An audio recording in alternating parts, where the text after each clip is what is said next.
started. So my name is Luis Marroquin. Today we're doing this recorder for I want to share part of my testimony from according to the Book of Acts, chapter 17, verse 23.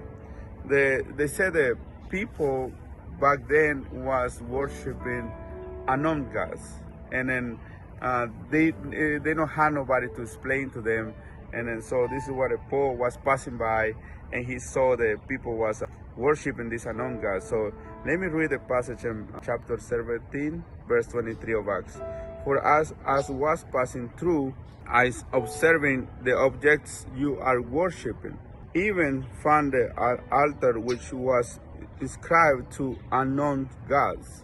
So this is what, like, he said that he saw when he was passing by that they worshiping unknown gods. So let me share you a little bit of my testimony.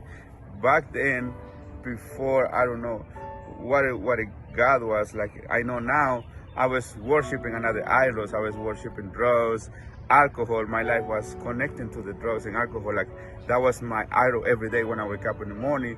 This is the first thing I look for. This is the first thing I want to worship. This is the first thing I bow down myself. But I was tired of that. So I started worshiping the darkness.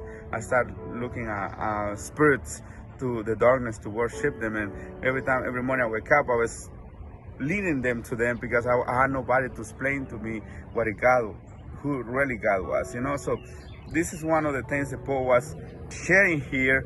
And then I come out with a commentary. I got a commentary. I was studying a little bit about how God, who really God is and what he can do. When Paul explained to them, he said, God is your creator. God is the Lord of all. So they start to get in the knowledge of who really God is, and they knock down all these altars. It happened to me in my real life too. So when I find out that who really God is, all these altars went down, all these idols that I was worshiping went down. So I decided to just go for God and give it a try, and that changed my life. That changed my generation. It's like being when I see this, it's like you being in the first century evangelist, and you turning up and say, that was happening in the past. That was happening in the past. But right now is the moment you can also be seeing that to your life. You can also find somebody to explain to you who really God is and what he can do for you. So Paul is correcting the idea to the humans to change the rituals, offerings to unknown gods. But himself, he said, you know what? Let me explain to them who really God is. And in this one, he said, you God is your creator. You God is the Lord of all. You God is the confident you can